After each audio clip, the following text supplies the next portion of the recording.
How are you doing today? Okay, it's been rather rough energetically for a bit now, but yeah, the energies have been up and down, um, and a lot more junk has come to the surface. When people think they don't have a lot of junk in their energy, they do, uh, and that's having to kind of fight the current a little bit. But it's been, for the most part, it's been resolved now, and it's starting to smooth out a bit. So. So, do you think that this has been something to in your personal life that there's maybe been some static, or do you think this is the whole human race, or maybe just here in America geographically? What are you feelings on that?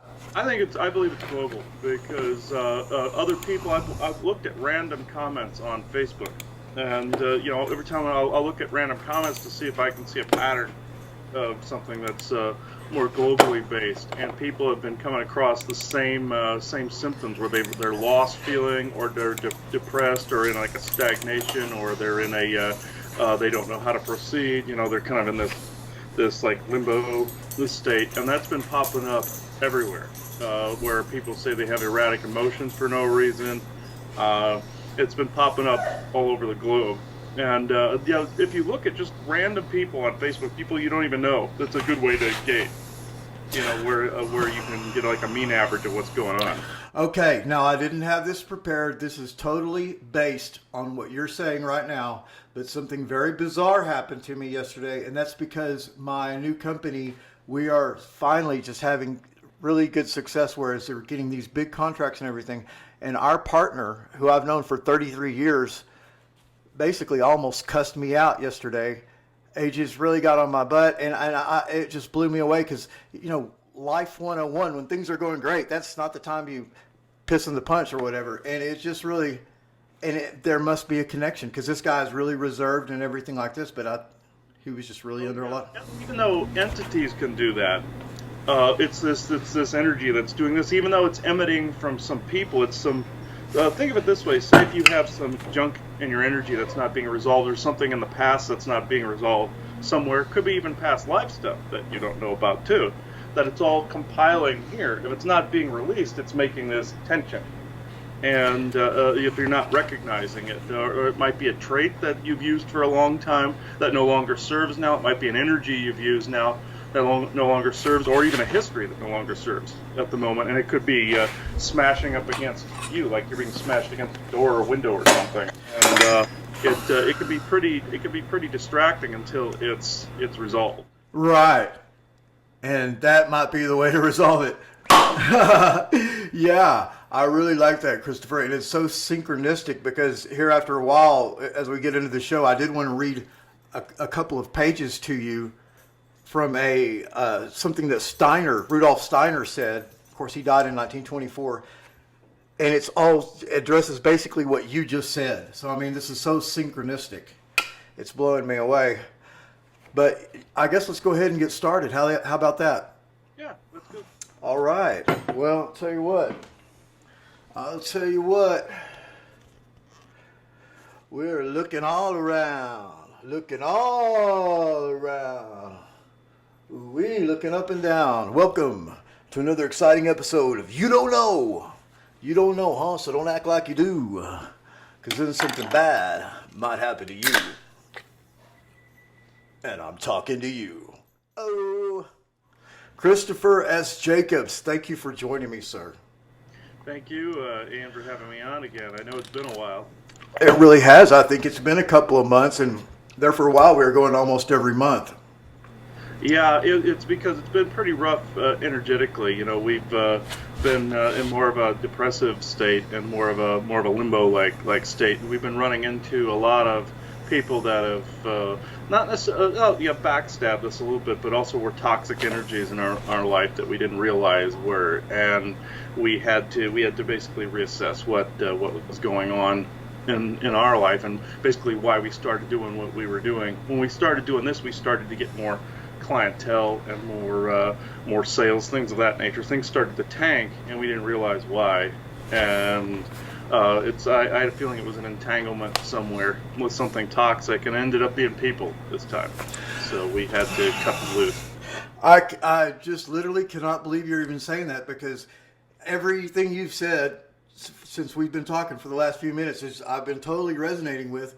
That same thing happened to me, and obviously it just so happens you know this person, and we're not going to go back to that old story, but you know the person I'm talking about, and I may finally be free of her, and not anything negative or bad against her, of course. It's just our energy's not being right for one another at this time, or you've made recommendations. Oh yeah, most definitely. We call it the Rubik's cube. Like, even if there's soulmate energies, their Rubik's cubes might not be aligned perfectly, color coded, exactly as they're supposed to be. They could be supposed to be on opposite ends of the spectrum to work on the things that they're supposed to work on here in this energy. I think that's what happened, and we came together for a time, but now we're supposed to be apart, and it just the fact that I was more or less the one enforcing that or whatever. I don't. It doesn't give me any psychological advantage, but it does make me feel that I've made a decision, and Mm-hmm. Yeah, exactly. So, and if there's some happy ending to this or whatever, I've met a new friend. And it's just one of those things, Christopher. I don't understand it. I've got eyes. I can see. I can see in the mirror. Okay, this woman is amazingly beautiful. So it's just the fact that we're going to be friends, and she's talking to me is just blowing me away. So. Yeah, I could definitely feel that. I usually can judge if different energies are compatible with each other. I call them compatible alchemies because, instead, if you want to put the word soulmate and all that aside, you can see who's compatible chemistry-wise on an energy level, and what blockages might clash between them and stuff later on. You can actually feel it. It's more of a feeling than seeing. You can actually feel if there's matches involved. And normally I don't say I don't proclaim to be a matchmaker or anything like that. I just normally see if people are compatible if somebody asks me the question. My specialties lie elsewhere, but I can actually do that from time to time. That's fascinating, Christopher. Let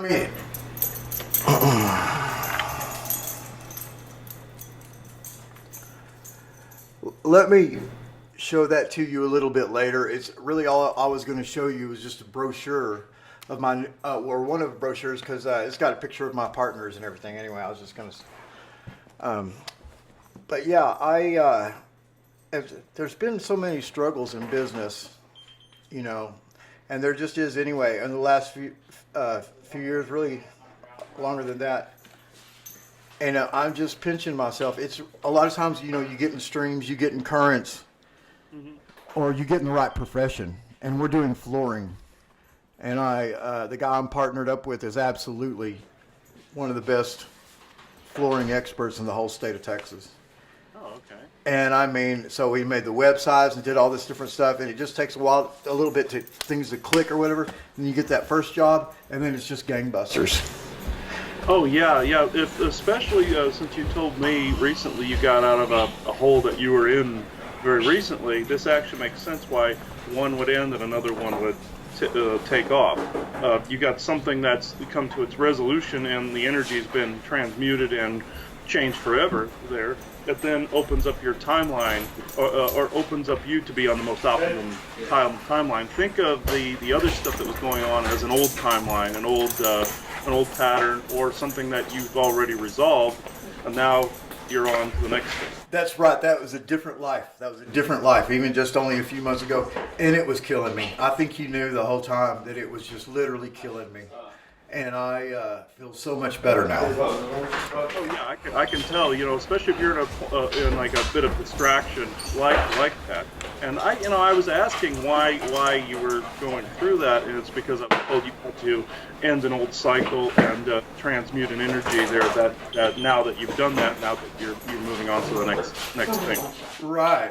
And when the pivotal moment happened, where all I had to do was basically just say some words. And the people that were had been oppressing me and stuff like that, they just like they were almost like my best friends right there. You know what I mean? Their whole outlook on me changed, and they were, I mean, it was just bizarre. Your energy has changed too, because of that. Like you changed amidst them, and then they didn't seem to recognize you from before. You know, they did, like you changed enough in your vibration to where you could split away from that. You know, after having changed that, and they didn't recognize you as the same. I don't want to say fingerprint, but the same essence as before. Right, you know, and of course, I hate to ever really bring up Christianity or the Bible. Not that there's anything wrong with that, but you know, we have the story in the Bible where that Jesus was a child and he, you know, went or among the Pharisees and stuff, and then his own parents didn't recognize him. You know, so there must have been some big time energy change going on there. You know, or yeah, vibrational change. You know, there's a density change. Sometimes you become incompatible over time. The more you change and the more energy that you let loose and the more inner work you do, you become unrecognizable to the rest, and your vibration could be way over here off the scale, and these people don't recognize you. Now, I've also found out that, you know, I've encountered this myself many times. Joanna and I went into a shop here in Prescott one time to try to do some networking, and we started explaining ourselves and doing our thing. Well, these people became incredibly uncomfortable with us being in the room, and eventually we just left because of a reception from them. But I came to find out that the further up the scale you go, your energy is more strange to people, and they say their automatic assumption is that it's dark. You know, you're dark, you're evil. You know? Christopher, I can, what I can do on that statement that you just made is just back you up wholeheartedly, because that's basically been the story of my life.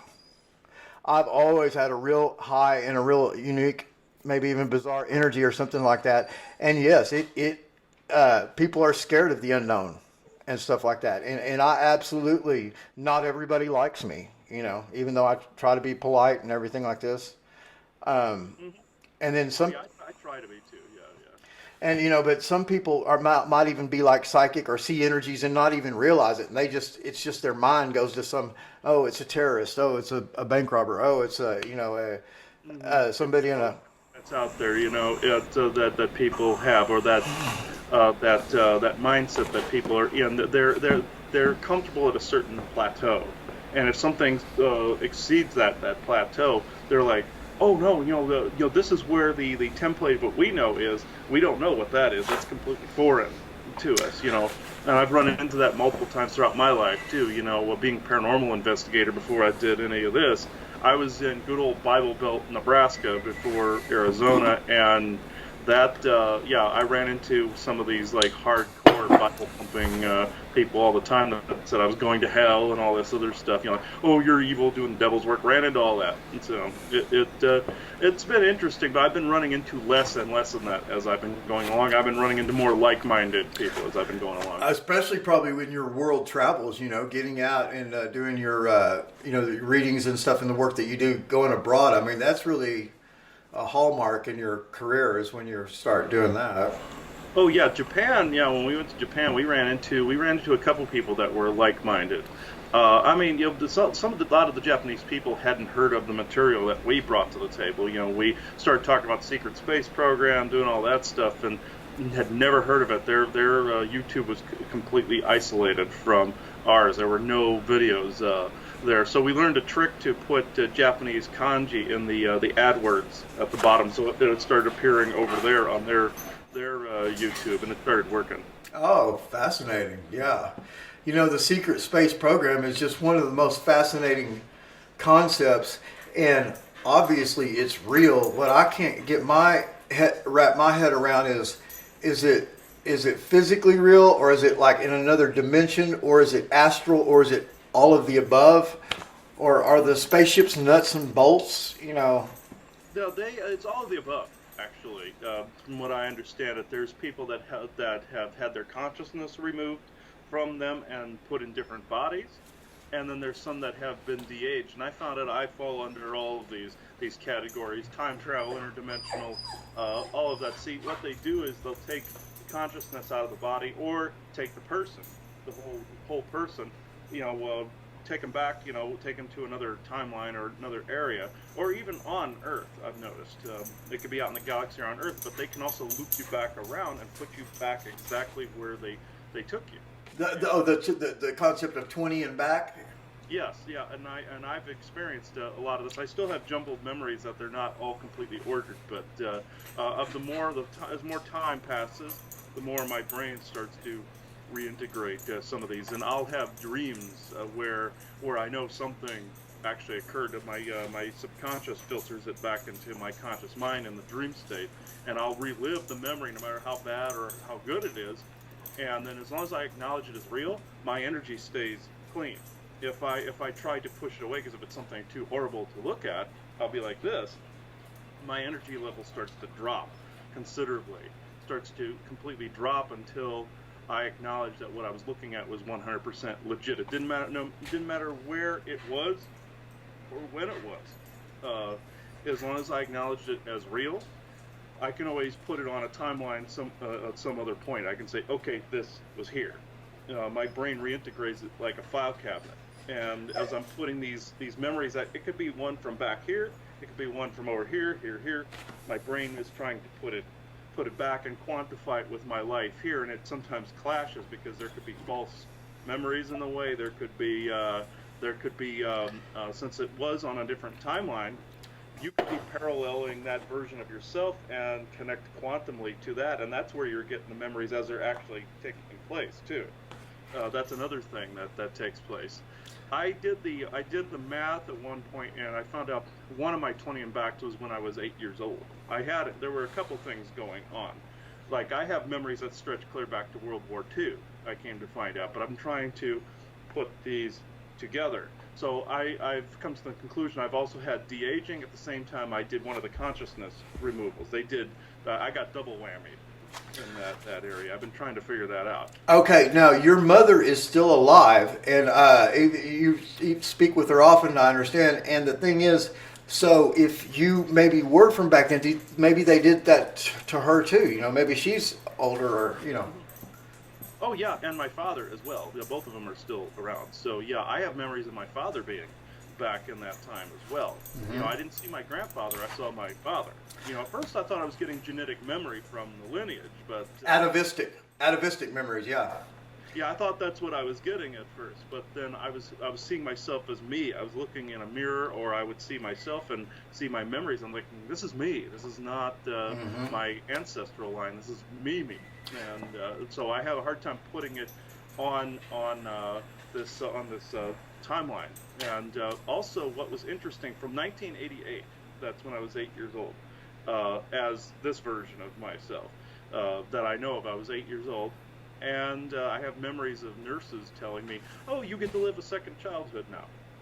And I'm thinking, part of me was going, no, I don't want to do that. I was, there were grays around trying to put programming in my head and stuff like that. I have memories of that.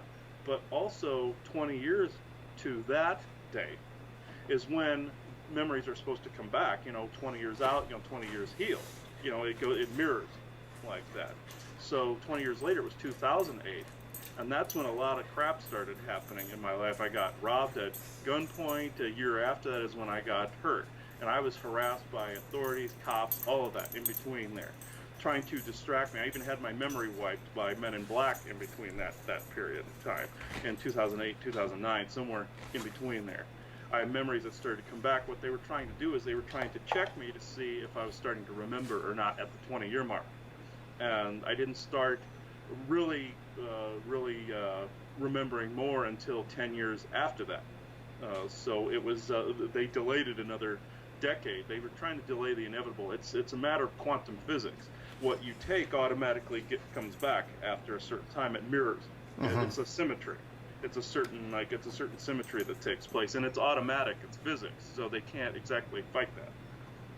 Right, and so the Men in Black, maybe in some respect, they're almost kind of like the police of time, or the police of what your mind is at. I mean, they care what you think and stuff like that, right? Yeah, they're like the wardens of this whole illusion or system. Think of them as prison wardens. There's different types of them.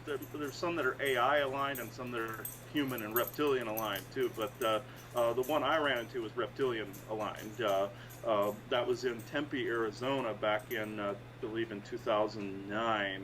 I had a memory that came back to me that was a period of missing time, where I worked at a Walmart that was right there in Tempe, Arizona. What I didn't realize is about maybe less than a mile, there was like this neighborhood that's off here. It's still in the same area where I was robbed at gunpoint by a gang. Here's these apartments over here, Walmart here. Further off this other way, there's a gated community.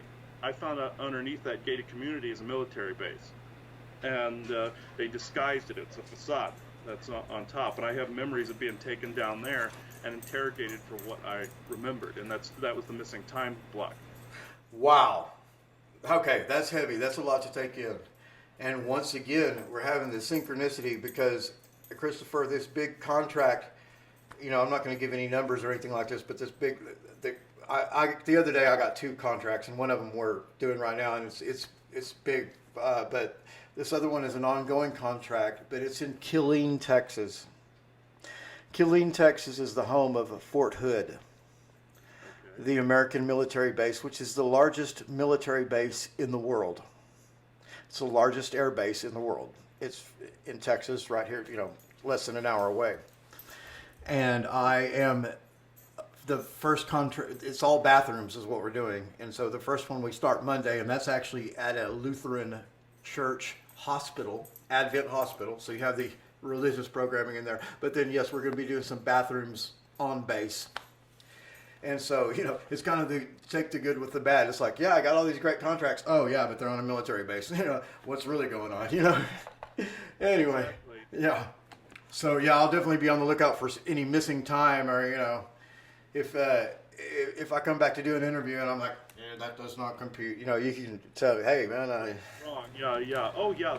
They sometimes will want to place you near an area where they can reach you easily, too. Like when we went to Washington State, I immediately started,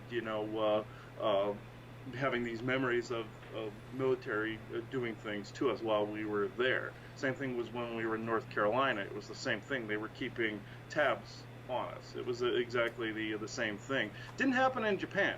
It didn't happen in Japan at all, actually, thankfully, because we were too far out of their reach. But when we came back is when they started laying it back down again. Because when we got off the continent, we there in Japan, I was like, oh, this is nice. Nothing is doing anything. I ran into a whole new cycle of weird there with dark magicians and sorcerers and all that other stuff that thought they could screw with me while we were there, and tried to screw with my body's base elements and stuff like that.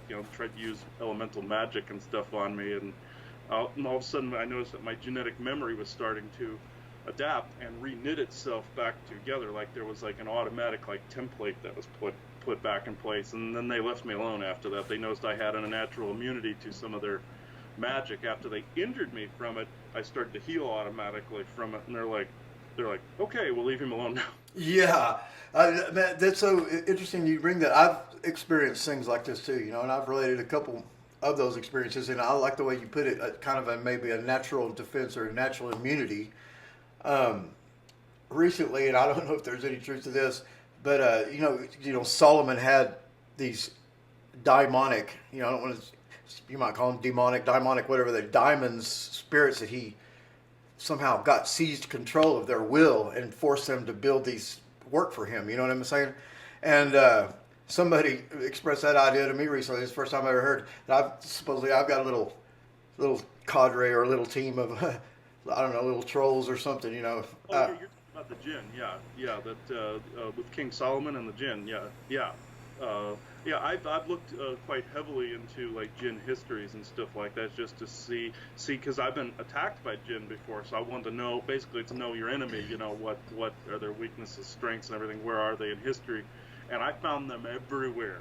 In Japan, there's statues to them all over the place. There's different kinds of jinn there. There's more like what I call codex thief ones there, where they'll take on the codes of humans and look human, and there's female ones that that have these really weird fingernails and stuff like that that live in the wooded areas. And then there's a classic genie, in the lamp sort of thing. And I found out these were quantum traps that they were in. Rubbing the side of a lamp started to activate some of its quantum field, and then out pops the inhabitant of it's really more of a quantum box. It's just in a lamp form, or a cage. It's really a cage, or like a Faraday cage that they're stuck in, but it's on a quantum level because you're dealing with quantumly based life forms that can only be trapped by a multi-dimensional field. And that's how Solomon captured them too. Mm-hmm. Yeah, and so you wouldn't know where to find them in that bottle, and they wouldn't be granting your wishes unless they were, you had something on them. They were in prison somehow. Oh yeah, and the wishes always went wrong too. I found out, and another thing that we found out is that the history of the jinn. There's a phrase that kept popping up over and over again. It said all angels and demons are jinn, but not all jinn were angels and demons, and that was a phrase that kept popping up over and over and over again. And I came to find out it was referring to the Dark Anunnaki had captured a race that had a unique set of talents. They put that DNA into themselves, and then from that point they created the whole angel and demon schism in the religious societies. From that point they incorporated this DNA that had the ability to alter quantum threads. That's why they had to have emperors after time had to have the cage, the quantum box, to keep a being like that contained, because it could alter literally the threads of people's lives, or like what you would call destiny threads or fate threads or timelines or something like that. They had the ability to do that. That's why the Anunnaki wanted them, because they had a certain skill set they lacked. So they absolutely, yeah, and they just just totally resonate. There's very little difference between demons and angels. I mean, not just because it's an angel doesn't mean it's good. But it could be good for you, but bad for me. You know what I mean? They're not a respecter of persons. No, not at all. I've run into angels that are completely threatening to me. I've run into these. I call them the pretty boys. They look like they're male female faces with the long hair, and I found out they're Orion based. They popped up in religious paintings. There was a painting that I saw an episode of Ancient Aliens on. It was supposed to be of, I believe it was Jesus holding an orb in his hand. That had the stars of Orion within the orb. It was a transparent bubble. It's just like the light. It's like the spook lights you and I have been talking about. It's the same thing with the being of Orion placed inside, the little person inside, and then you have the person that basically sent them there, which is not necessarily Jesus per se, but it was this long-haired, red-haired person with no facial hair, kind of like a nondescript gender type. Okay, so the idea, and people that have maybe had near-death experiences or something like this, they know they've talked to Jesus. Jesus is real. They talk to Jesus, whatever, or God. The thing is, and you probably know about this, in the occult, and even long before Jesus and stuff like that, there is the occult experience known as you come into contact with the figure of man. Mm-hmm. And, he might often look like you do. For instance, if your skin is one color, he'll look like you, Yeah, But it's... They can mimic this. They can mimic whoever you're comfortable with. You're dealing with a race that has captured so many other visages over the centuries, and know exactly how to manipulate people into soul traps, into false heavens, into all of that. And these angelic beings, there's in the original invasion of this system, they always show this on a famous magnet. It's supposed to be of Archangel Michael.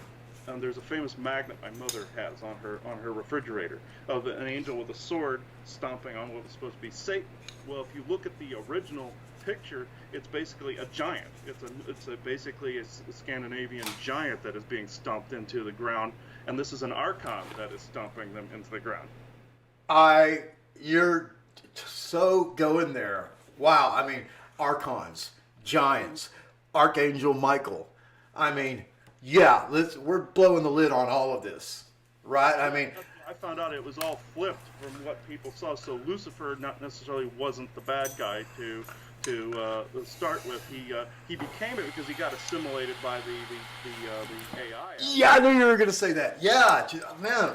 Boom. Yeah, you're on fire with it right now. And yeah, this angel Michael and the giants. Yeah, giants. Yeah, the giants is an interesting subject. I always like seeing these things about giants because they're essentially the builder race of all these structures that are around. You know, the ones that you see that look similar all over the globe.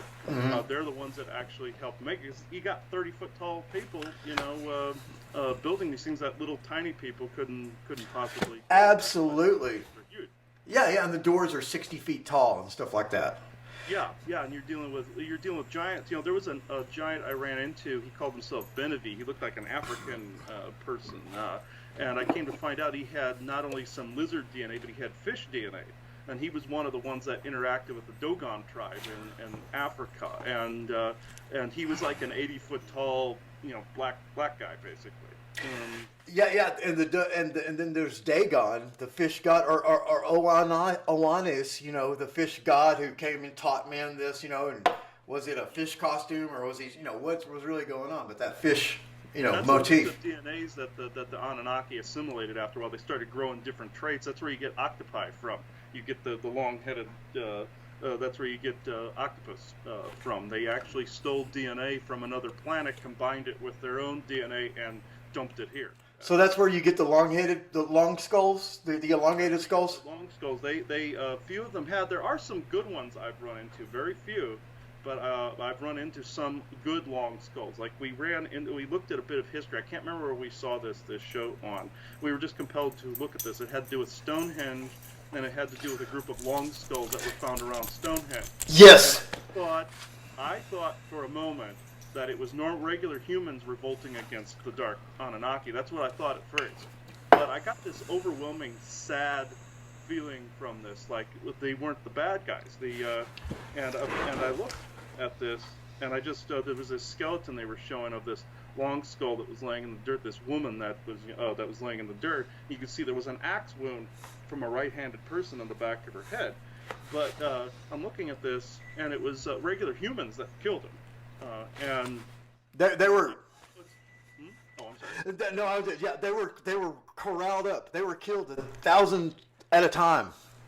Yeah, I noticed it was like how Nazis would kill like how they did the Jewish people, where was the pit of skeletons and everything. And then I found that it had to do with time travel, where some of the Nazis went back and started taking out some of these good rival long skull families that were against the beings they were aligned with, which were some of the dark Anunnaki. And I found it had to do with the temporal war. It also had to do with the Tartarian Empire as well. Oh, good. You had to get that one in there too.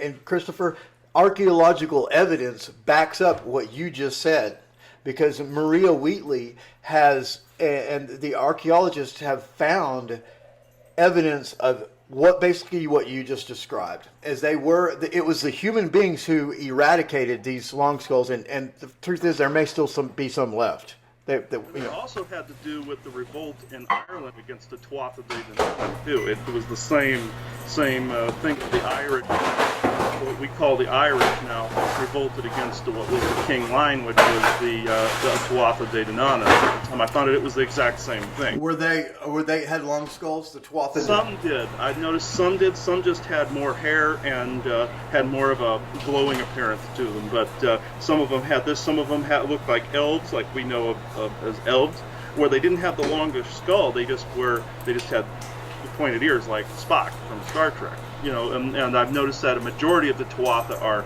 elven looking, but there are others that are slightly like this and just have a little more hair. It's a mix. It was a mix of that's where you get some of the legends of High Brazil and all that from too. Yeah, I mean, Christopher, you're just on fire right now. A big lesson that I learned when I went down to Peru to investigate the elongated skulls, and I was thinking, okay, human elongated skull, you know, it's one or the other, you know, or these two things. And then you get down there in the government museum and you're like, wait, we're dealing with 7 or 8 different types of humans and non-human mixtures. Mm-hmm. Can you hear me? Yeah, now I can hear you. And let me put these in and see if that still works.